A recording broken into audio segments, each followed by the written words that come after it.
রানী বিলকিস আসতেছে, সে আসার আগে তার চেয়ারটা আমার কাছে হাজির করবে এমন কি কেউ আসেনি? এক জিন দাঁড়ায় বলেছিল, হুজুর আমি যদি অনুমতি পাই আপনি বসা থেকে দাঁড়াইতে যতক্ষণ লাগে এর আগেই হাজির করে দিব। সুলাইমান আলাইহিস সালাম তাকাইলেন মানুষগুলোর দিকে। এই যে কাজটা, একটা চেয়ার সিংহাসন এক দেশ থেকে আরেক দেশে নিয়ে আসা এই অল্প সময়ের ভিতরে, এটা কি স্বাভাবিক নিয়ম না অস্বাভাবিক? আরো জোরে কর, অস্বাভাবিক। একটা হলো আদতুল্লাহ আর একটা হলো কুদরতুল্লাহ। দুইজন মানুষের মিলনের মাধ্যমে একজনের জন্ম হয়, এটা হলো আদত। কিন্তু বাবা ছাড়াই যদি একজনের জন্ম হয়, এটা হইল কুদরত। কথা বুঝে আসতেছে? স্বাভাবিক নিয়মে যেগুলো ঘটে এগুলো আদত। আম গাছে আম হইব, এটা আদত। কাঁঠাল গাছে কাঁঠাল হইব, এটাও আদত। কোনো কাঁঠাল গাছে যদি আম হয়ে যায়, এটা হলো কুদরত। বিশাল একটা চেয়ার এক দেশ থেকে আরেক দেশেই অল্প সময়ের ভিতরে নিয়ে আসা, এটা কোনো আদত নয়, এটা অবশ্যই কুদরতুল্লাহ, আল্লাহর কুদরত। সুলাইমান আলাইহিস সালাম মনে মনে ভাবলেন, এই কুদরতটা গটাইবেন একজন জিন, দেখি আমার মানুষের মধ্যে কি কেউ আসেনি। উনি যখন তাকাইলেন মানুষগুলোর দিকে, একজন এমন ছিলেন যিনি ছিলেন কিতাবের আলেম, অনেক বড় আলেম। উনি বলেন, হুজুর আমি আপনার চোখের পলকে নিয়ে আসব। এই জন্যই মুফাসসিরিনে কেরাম বলেন, মানুষ যদি মানুষ হয় ফেরেশতার চেয়েও দামি হয়। জিন কি ফেরেশতার চেয়েও দামি হয়? সুলাইমান আলাইহিস সালাম তাকায় দেখেন চেয়ার হাজির। আল্লাহর পয়গম্বর সুলাইমান নবী ওই সময় যিনি আনছেন তার প্রশংসা করেন নাই, প্রথমেই আল্লাহর প্রশংসা করছেন। কারণ এই চেয়ারটা এখানে আনাটা তার কোনো ক্ষমতা নয়, আল্লাহর সাহায্যে আনছে। প্রশংসা হবে প্রথমে আল্লাহর। কোনো অলৌকিক ঘটনা দেখলে, কোনো কারামত দেখলে, কোনো একজন পীর ফু মারছেন, পেট ব্যথা ভালো, সাথে সাথে পড়বেন আলহামদুলিল্লাহ। পীরের ভাউটিফা আগে না আলহামদুলিল্লাহ আগে? কথা বুঝে আসতেছে? ইমান ঠিক করা, ইমান ঠিক করা, আকীদা ঠিক করা। বড় শিরিক থেকেও ইমানকে হেফাজত করতে হবে, ছোট শিরিক থেকেও ইমানকে হেফাজত করতে হবে। যদি বেজাল ইমান নিয়ে দুনিয়া ছাড়েন, জাহান্নাম হবে, জেলখানা নামক জাহান্নাম হবে আপনার ঠিকানা, খুব সাবধান। আর যদি আকীদা ঠিক করিয়া সরিষার দানা পরিমাণ ইমান নিয়েও দুনিয়া ছাড়তে পারেন, তবু আল্লাহ কখনো না কখনো আপনাকে 10 দুনিয়ার সমান একটা জান্নাত দিবেন। আকীদা ইমান যদি ঠিক না থাকে সব শেষ। এই দুনিয়ার জমিনে বহু বিধর্মী মানুষ এমন আছেন যারা কাজকর্ম করে অনেক ভালো, মিথ্যা বলে না, মানুষকে ঠকায় না, কোনো মানুষকে কষ্ট দেয় না। তাই বলে কি জান্নাত পাবে? যে না না, জান্নাত পাবে না, কারণ ইমান ঠিক নেই। ইমান না থাকার কারণে ওই মানুষটা জান্নাত পাবে না। মুসলমান, ইমান এবং আকীদা আমাদের ঠিক রাখতে হবে। বড় শিরিক থেকেও নিজেকে হেফাজত করতে হবে, ছোট শিরিক থেকেও নিজেকে হেফাজত করতে হবে। বড় শিরিক থেকে হেফাজত করার জন্য আমি 3টা কথা মনে রাখার কথা বললাম। 1 নাম্বার, আল্লাহর অস্তিত্বে কাউকে শরীক করা যাবে না। আল্লাহ কয়জন? একজন, এই কথাটা মনে রাখতে হবে। আল্লাহ একক, আল্লাহ কারোর কাছ থেকে জন্ম নেনও নেই, কাউকে তিনি জন্ম দেনও না। আল্লাহ একক, আল্লাহর সাথে কোনো তুলনা চলে না। আল্লাহই আল্লাহ। আল্লাহর সাথে কাউকে শরীক করা যাবে না, কোনো বস্তুর সাথে নিয়ে আল্লাহকেও মিলানো যাবে না। আল্লাহই আল্লাহ। আল্লাহ অস্তিত্বে একক, সত্তাগতভাবে আল্লাহর সত্তায় আল্লাহ একক। আল্লাহর ক্ষমতায় অন্য কাউকে ক্ষমতাবান মনে করবেন না, আল্লাহর গুণে অন্য কাউকে গুণান্বিত মনে করা যাবে না। এবার আসেন ছোট শিরিকের ব্যাপারে কথা বলে। বড় শিরিক থেকে ঈমান বাঁচানোর তিনটা কথা মনে রাখবেন, মনে থাকবে তো ইনশাল্লাহ। ছোট শিরিকের ব্যাপারে নবীজি বলেন, আমার উম্মতের জন্য ভয় হয় ছোট শিরিকের ব্যাপারে, কারণ ছোট শিরিকটা মানুষের অন্তরে লুকায়িত তাকে বোঝা যায় না। মানুষ তো দেখবে মনে করবে ভালো কাজ করতেছে, কিন্তু তার ভিতরের খবর তো কেউ জানে না। ছোট শিরিক হলো রিয়া, লোক দেখানো ইবাদত। এই লোক দেখানো ইবাদত থেকেও আমাদেরকে বাঁচতে হবে, ছোট শিরিক থেকেও আমাদের আমল বাঁচাতে হবে। এইখানেও তিনটা কথা মনে রাখবেন। আমল তিন ভাগে বিভক্ত। কয় ভাগে বিভক্ত? তিন ভাগে বিভক্ত আমাদের আমল। শারীরিক ইবাদত, মালি ইবাদত। শরীর মাল, শারীরিক এবং মালি দুইটা মিললে ইবাদত। কোনো ইবাদত শুধু শারীরিক, যেমন নামাজ, রোজা, জিকির, আজকার। কোনো ইবাদত শুধু মালি, যেমন কুরবানি, যাকাত, দান, খয়রাত। কোনো ইবাদত শারীরিক এবং মালি দুটোটা মিলিয়ে, যেমন হজ। এই তিন প্রকার ইবাদত। তিন প্রকার ইবাদতের মধ্যে ভালো পাওয়া যায়, গন্ডগোলও দেখা যায়। আল্লাহ পাক রব্বুল আলামিন বলেন, ওয়াকাযা রাব্বুকা আল্লা তা'বুদু ইল্লা ইয়্যাহু। রে বান্দা, ও বান্দা বান্দি, ফয়সালা করে দিয়েছেন তোমার রব, যিনি তোমার পালনেওয়ালা, যিনি তোমার দুনিয়াতে আনছেন, পালতেছেন, খাওয়াইতেছেন, উনি ফয়সালা করেছেন ইবাদত একমাত্র আল্লাহর জন্য করবা, ভিন্ন কারোর জন্য তোমরা ইবাদত করবা না। কারণ সূরা ফাতিহাতে আল্লাহ বলেছেন, চাওয়ার জায়গাও একটা, দেওয়ার জায়গাও একটা। ইয়্যাকা না'বুদু ওয়া ইয়্যাকা নাস্তাঈন। একমাত্র তোমারই ইবাদত করি, তোমার কাছে সাহায্য কামনা করি। ইবাদত করার জায়গাও একটা, আর চাওয়ার জায়গাও।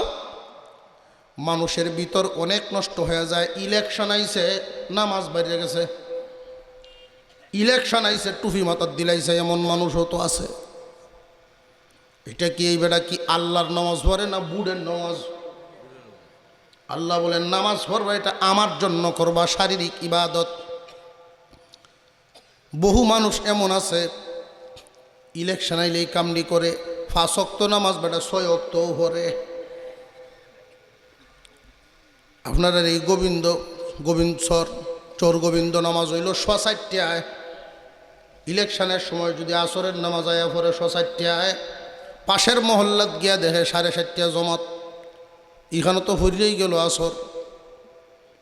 তারারে খুশি করবার লাগিন হিকানো গিয়ে কারণছে আল্লাহর নামাজ না বুড়ের নামাজ। আমি একদিন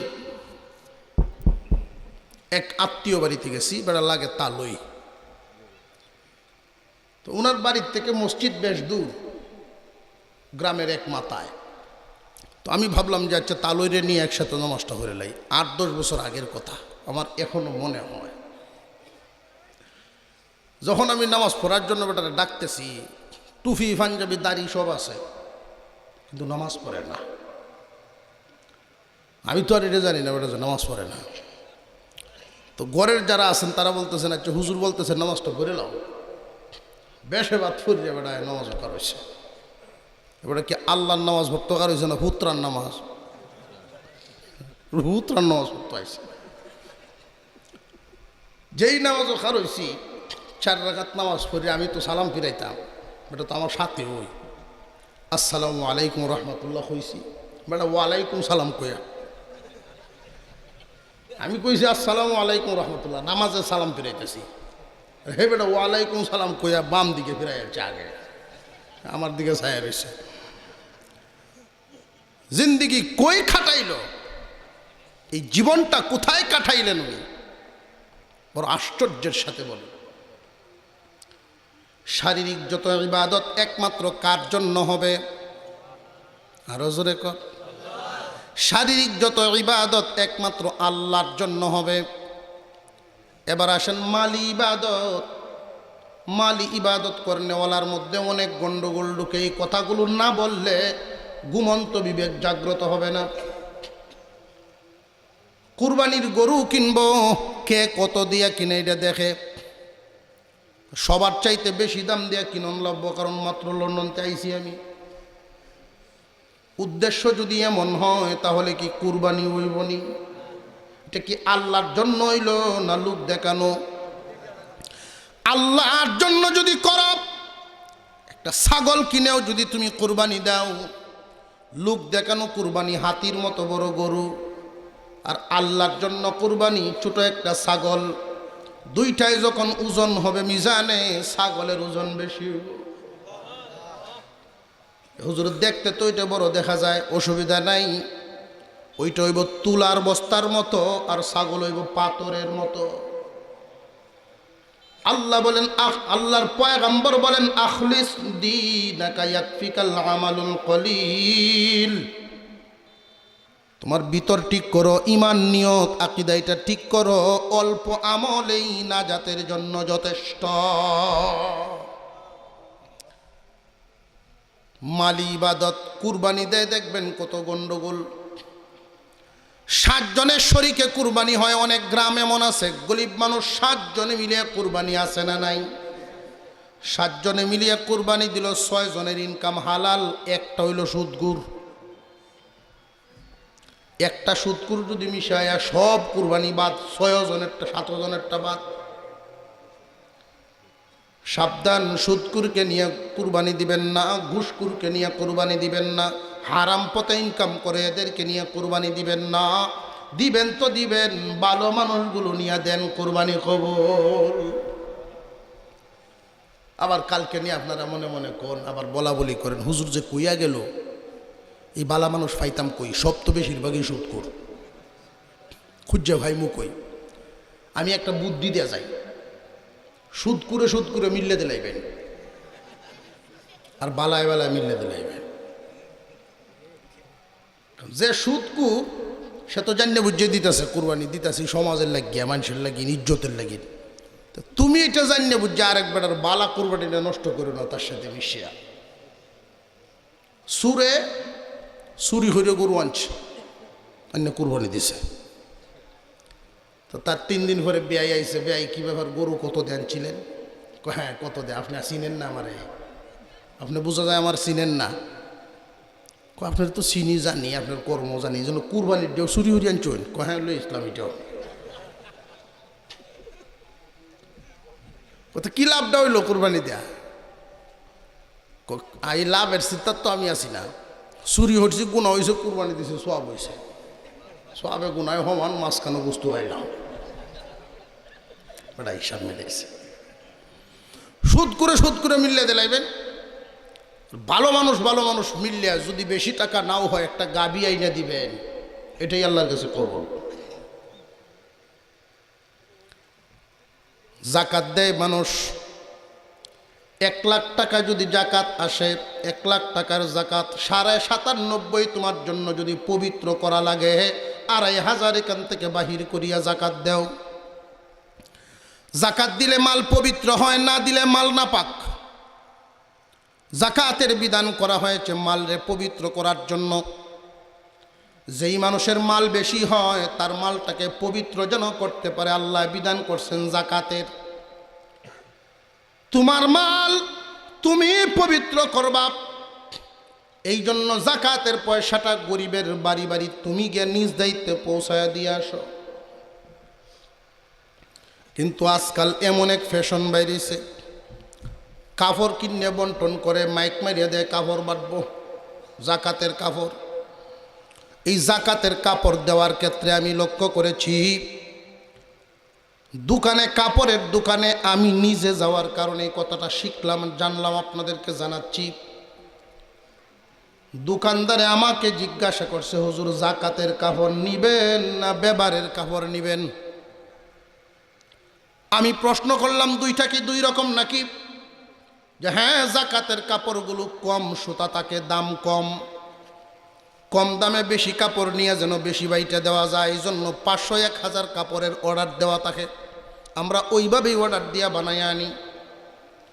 তখনই আমি বুঝলাম যে আল্লাহ দন দিছেন, ধনী হয়েছে কোন কারণে জানি না, তবে ধনী হইলে ওই মানুষগুলো মনের দিকে এখনো ফকিরের চেয়েও নিকৃষ্ট।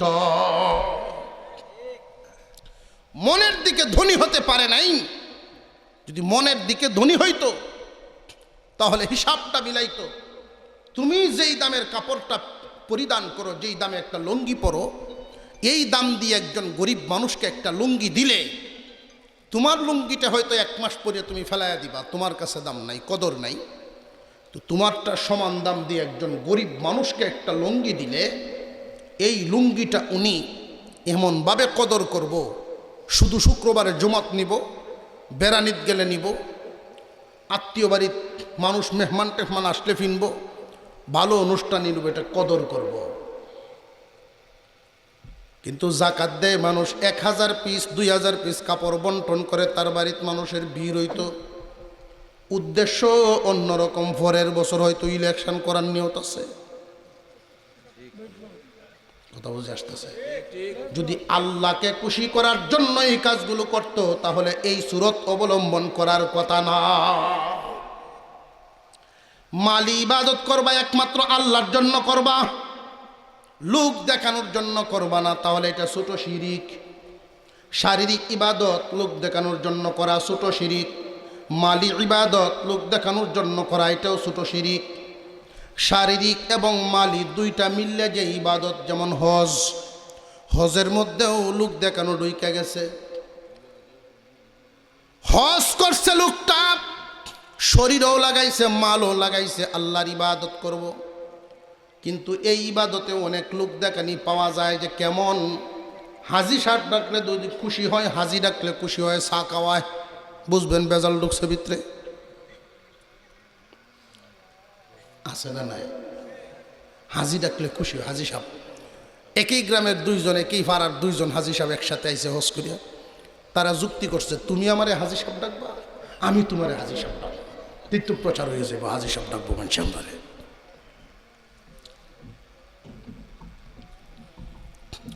কোনো আত্মীয়র সাথে দেখা হইল হজ করার 2-1 বছর পরে, আগে যেভাবে বাইসাব ডাকতো এখনও বাইসাব কেমন আসো, বাইসাব তো হজ করে আইসে, তারা তো হাজি সাহেব ডাকলে বেটা খুশি। উত্তর দেয়, বেটা আমি যে 2 বছর আগে হজ করছি তুমি মনে হয় শুনছো না, শুনলে তো হাজি সাহেব ডাকার কথা। আল্লাহর জন্য করছে না হাজি সাহেব হইতো করছে? ছোট শিরিক বড় শিরিক উভয় প্রকার শিরিক থেকে আমাদের ঈমান হেফাজত করতে হবে। বড় শিরিক থেকে হেফাজত করবেন 3টা কথা মনে রাখবেন। আল্লাহর সত্তায় কাউকে শরীক করা যাবে না, আল্লাহর ক্ষমতায় অন্য কাউকে ক্ষমতাবান মনে করা যাবে না, আল্লাহর গুণে অন্য কাউকে গুণান্বিত মনে করা যাবে না। ছোট শিরিক থেকে ঈমান আমল হেফাজত করবেন। শারীরিক ইবাদত একমাত্র কার জন্য? মালি ইবাদত, শরীর মাল মিললে ইবাদত, প্রত্যেকটা ইবাদত একমাত্র আল্লাহর জন্য হবে। আল্লাহ যেন আমাদেরকে শিরিক মুক্ত ঈমান আমল রক্ষা করার তৌফিক দেন, বলুন আমিন। এবার দ্বিতীয় বিষয়টা, আমার তিলাওয়াতকৃত আয়াতে আল্লাহ 5টা বিষয় আলোচনা করেছেন।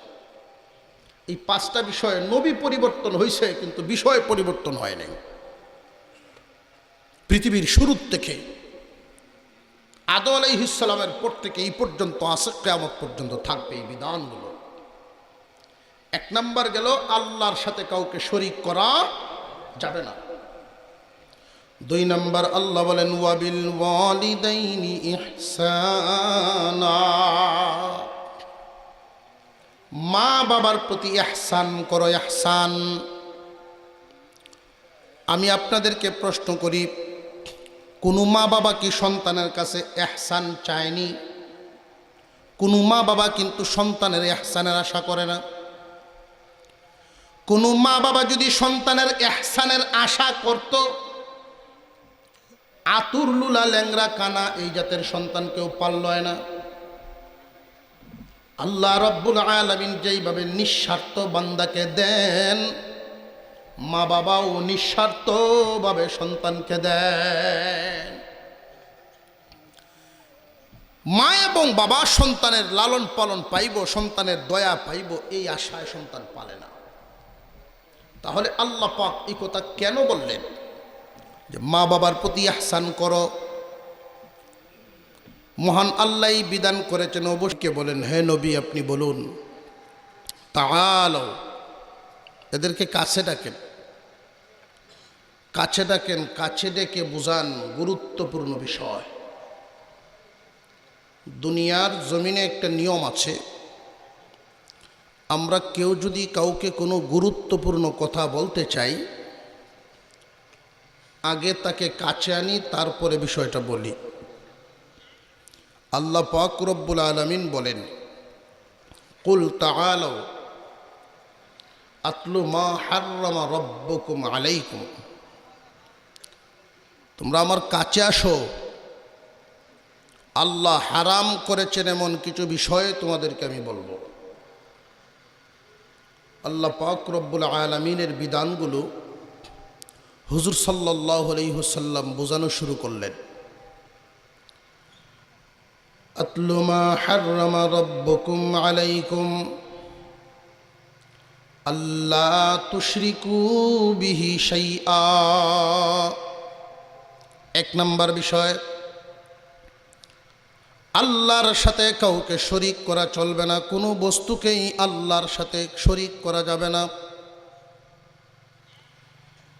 এই দাওয়াত এমন কোনো নবী নাই যেই নবী তার উম্মতকে দেন নাই। সমস্ত নবীগণ যার যার উম্মতকে এই দাওয়াত দিয়েছেন, আল্লাহর সাথে কাউকে শরিক করা যাবে না।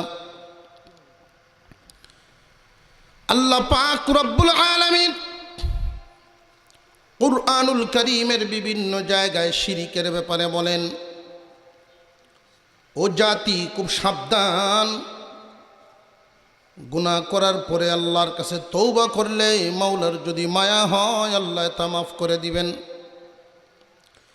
বান্দার চোখে যদি পানি দেখেন, আল্লাহর রহমতের সাগরের ঢেউ উঠে যায়, দয়ার সাগরের ঢেউ উঠে যায়, আল্লাহ বান্দাকে মাফ করে দেন। কিন্তু আল্লাহ পাক নিষেধ করে দিয়েছেন, সাবধান সাবধান, শিরিক করিও না, শিরিক আমি আল্লাহর উপরে জুলুম হয়ে যায়। কেউ যদি আমার সাথে কোনো শিরিক করে, সে যেন আল্লাহর উপরে জুলুম করলো, আর আল্লাহর উপরে কেউ জুলুম করলে তার মুক্তি হইতে পারে না। আল্লাহ পাক রব্বুল আলামিন কুরআনুল কারীমের বিভিন্ন জায়গায় বর্ণনা করেন। এক জায়গায় আল্লাহ উল্লেখ করেন, ফামান কানা ইয়ারজু লিকা রাব্বিহি ফালইআমাল আমালান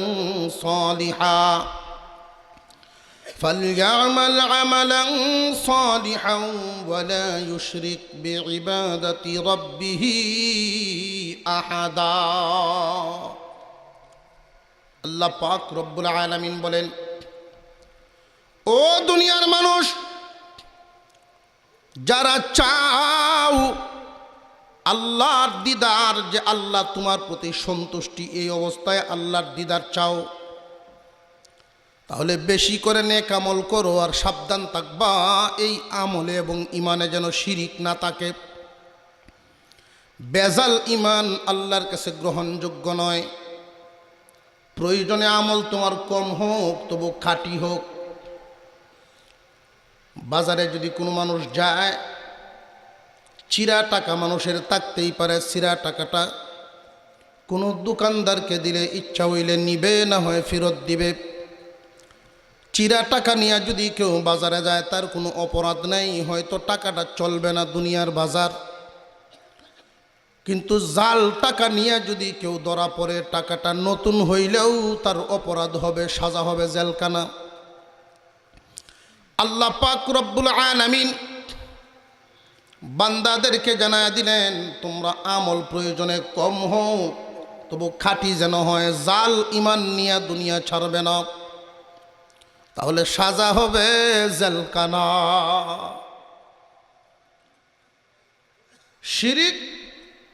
শিরিক মুক্ত ঈমান গড়া প্রত্যেকটা মানুষের উপরে ফরজ। এই বিষয়গুলো আলোচনা হওয়া অত্যন্ত জরুরি। শিরিক দুই প্রকারের, একটা হলো বড় শিরিক আর একটা হলো ছোট শিরিক। আমাদের ঈমানকে বড় শিরিক থেকেও বাঁচাতে হবে, ছোট শিরিক থেকেও বাঁচাতে হবে। বড় শিরিক থেকে ঈমানকে বাঁচানোর জন্য তিনটা কথা মনে রাখবেন। ছোট শিরিক থেকে ঈমানকে বাঁচানোর জন্য তিনটা কথা মনে রাখবেন। ধারাবাহিকভাবে এই কথাগুলো মুখস্থর মতো করে ফেলবেন, সারা জীবন মনে রাখবেন। বড় শিরিক থেকে ঈমানকে বাঁচানোর জন্য তিনটা কথা মনে রাখবেন। এক নাম্বার, আল্লাহ পাকের অস্তিত্ব, আল্লাহ তাআলার অস্তিত্বের সাথে কাউকে শরীক করা যাবে না। অস্তিত্বগতভাবে আল্লাহ কয়জন? জবান খুলে স্বীকার করতে হবে আল্লাহ কয়জন। এই দুনিয়ার জমিনে আল্লাহকে মানে, সৃষ্টিকর্তা মানে ঠিক, কিন্তু একক মানে না, অনেকেই আছে। আমরা একাত্মবাদে বিশ্বাসী, আল্লাহর অস্তিত্বে আল্লাহ একক, আল্লাহর কোনো শরীক নেই, আল্লাহ একক, এই কথাটা আমরা মানি। কিন্তু আল্লাহর প্রতি বিশ্বাস করে দ্বিত্ববাদ, তৃত্ববাদ, বহুত্ববাদও আছে জমিনে। এদের ঈমান সঠিক নয়, একাত্মবাদে বিশ্বাসীদের ঈমান সঠিক। আল্লাহ একক, আল্লাহর অস্তিত্বে কাউকে শরীক করা যাবে না। দুই নাম্বার কথা মনে রাখবেন যে আল্লাহর ক্ষমতায় অন্য কাউকে ক্ষমতাবান মনে করা যাবে না। আল্লাহর যেই ক্ষমতা, কোন সৃষ্টির সেই ক্ষমতা থাকতে পারে না। তিন নাম্বার কথা যে আল্লাহর গুণে অন্য কাউকে গুণান্বিত মনে করা যাবে না। এই তিনটা কথা মনে রেখে বড় শিরিক থেকে ঈমানকে হেফাজত করবেন। এক নাম্বার, আল্লাহর অস্তিত্বে কাউকে শরীক করা যাবে না। দুই নাম্বার, আল্লাহর ক্ষমতায় অন্য কাউকে ক্ষমতাবান মনে করা যাবে না। তিন নাম্বার, আল্লাহর গুণে অন্য কাউকে গুণান্বিত মনে করা যাবে না। আল্লাহর ক্ষমতায় অনেক মানুষ অন্য কাউকেও ক্ষমতাবান মনে করে। খুব সাবধান। সন্তানাদি দেওয়া, সম্পদ দেওয়া, সুখ দেওয়া, শান্তি দেওয়া, এটা একমাত্র ক্ষমতা কার? কিন্তু আমরার মুসলমানের মধ্যেই নামদারি মুসলমান আল্লাহর কাছে চায়, আবার মাজারও গিয়েও চায়। না বুঝার কারণে চাওয়ার জায়গা পরিবর্তন করে ফেলে। আল্লাহ রব্বুল আলামিন চাওয়ার জায়গাটা চিনায় দিয়েছেন, কয় জায়গায় তোমরা চাইতে পারবা।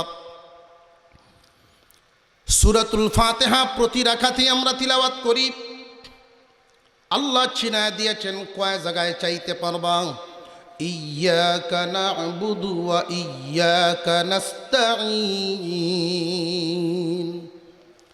ও আল্লাহ, একমাত্র তোমারই ইবাদত করি, তোমার কাছেই সাহায্য কামনা করি। ইবাদত করার জায়গাও একটা, চাওয়ার জায়গাও একটা। কেউ যদি জায়গা পরিবর্তন করে ফেলে, ওই মানুষ ঈমান নষ্ট করে ফেলে। চাওয়ার জায়গাও একটা, দেওয়ার জায়গাও একটা। বান্দারে, তুমি চাইবা তো আল্লাহর কাছে চাও। তুমি যদি তোমার পীরকে সম্মান দিতে দিতে এমন জায়গায় নিয়ে উঠায় দাও, আল্লাহর ওলিকে সম্মান দিতে দিতে এমন জায়গায় উঠায় নাও যেটা শিরিক হয়ে যায়। অনেক মানুষের এরকম ধারণা হয়ে যায়, পীরের কাছে চাওয়া শুরু করে, মাজারে গিয়া চাওয়া শুরু করে, এদের ঈমান ঠিক থাকে না। আল্লাহর ক্ষমতায় অন্য কাউকে ক্ষমতাবান মনে করা, আল্লাহর গুণে অন্য কাউকে গুণান্বিত মনে করা যাবে না। আল্লাহর গুণ, যেমন আল্লাহর গুণাবলীর মধ্যে একটা গুণ এমন হলো, তিনি সব জায়গা দেখেন, সর্ব জায়গায় হাজির থাকেন, তিনি হাজিরও নাজিরও। এই ক্ষমতা একমাত্র স্রষ্টার জন্য খাস, কোনো সৃষ্টির এই ক্ষমতা নাই। স্রষ্টার সৃষ্টির মধ্যে বেশ কম থাকতে হবে। স্রষ্টার কিছু গুণ, এই গুণগুলো যদি কেউ সৃষ্টির মধ্যে নিয়ে আসে তখন এই গণ্ডগোল। খুব সাবধান। আপনি পীরকে সম্মান দিবেন, এটার একটা মাপকাঠি আছে। বাবাকে সম্মান দিবেন, তারও একটা মাপকাঠি আছে। উস্তাদকে সম্মান দিবেন, এটারও একটা মাপকাঠি আছে। আল্লাহর সম্মানেরও মাপকাঠি আছে। যদি কেউ ক্রস করে ফেলেন, পুরস্কার পাওয়ার বদলায় জরিমানা হইব। বেটা পাঞ্জাবি বানাইব, টেইলারের কাছে গেল, টেইলার সাহেবকে বলছেন নাও এই মাপে এই ডিজাইনে আমার পাঞ্জাবি বানায় দিবা। টেইলার নিয়ত করলো, চিন্তা ভাবনা করে আগে দেখছে যে 2 ঘন্টা সময় লাগবে পাঞ্জাবিটা বানাইলে। তার হাতে এই দিন আর কোনো কাজ নাই, সারাদিন অবসর আছে। তো চিন্তা করলো সারাদিন যেহেতু অবসর, পাঞ্জাবি সময় একটু বেশি লাগাই, তাহলে তো পুরস্কার হওয়ার আশা আছে। একটু ভালো করে সময় বেশি লাগায় এটা বানাইলো। 8 ঘন্টা সময় লাগাইছে এক পাঞ্জাবিতে। সময় লাগার কথা 2 ঘন্টা, লাগাইছে সে 8 ঘন্টা। বিকালে যখন পাঞ্জাবি ওলা আইছে, আমার পাঞ্জাবি কই, ওই যে লটকায় তুইছে। যে 8 ঘন্টা সময় লাগায় সে কামটা কি করছে, 4 বোতামের অর্ডার আছে, এখন 18 বোতাম লাগাইছে। এই পাঞ্জাবি যে কারবার করলো, মালিকে কয় আমার এই পাঞ্জাবি তো দরকার নেই, আমার কাপড়টা ফেরত দে। বকশিস পাইব দূরের কথা, জরিমানা আইছে তার। কাকে কি সম্মান দিবেন অবার করা চলবে না। সব জায়গায় হাজির নাজির, এটা একমাত্র স্রষ্টার গুণ, কোনো সৃষ্টির গুণ হতে পারে না। পীরকে অনেক সময় সম্মান দিতে দিতে কোনো মানুষের আকীদা এমন হয় যে আমি দোকানে বৈশা কি করি, বাড়িতে বৈশা কি করি, আমার পীরে সব বলতে পারে। আমার হুজুর সব দেখেন, সব জানেন। তার আকীদা ঠিক রইল না গন্ডগোল হইল? মাঝে মাঝে এরকম অলৌকিক ঘটনা ঘটে। আল্লাহর অলিগণের মাধ্যমে কিছু কারামত ঘটিয়া যায়। যখন অলৌকিক কোনো কিছু দেখবেন, প্রথমেই কথাটা স্মরণ করবেন, এটা অলির কোনো ক্ষমতা নাই, আল্লাহ ঘটাইছেন। কারামত প্রকাশ করায় দেন আল্লাহ। কথাটা সব সময় মাথায় রাখতে হবে, সকল কিছু ক্ষমতা একমাত্র কার? যদি কোনো অলির মাধ্যমে কোনো একটা কারামত ঘটে, প্রথমে অলির প্রশংসা নয়, প্রথমে আল্লাহর প্রশংসা করবা। সুলাইমান আলাইহিস সালাম ওনার পরিষদ নিয়ে বসা ছিলেন। আল্লাহ পাক ওই ঘটনাগুলো আমাদেরকে শোনাইলেন, কেন? ওইখান থেকে যেন আমরা শিক্ষা হাসিল করতে পারি।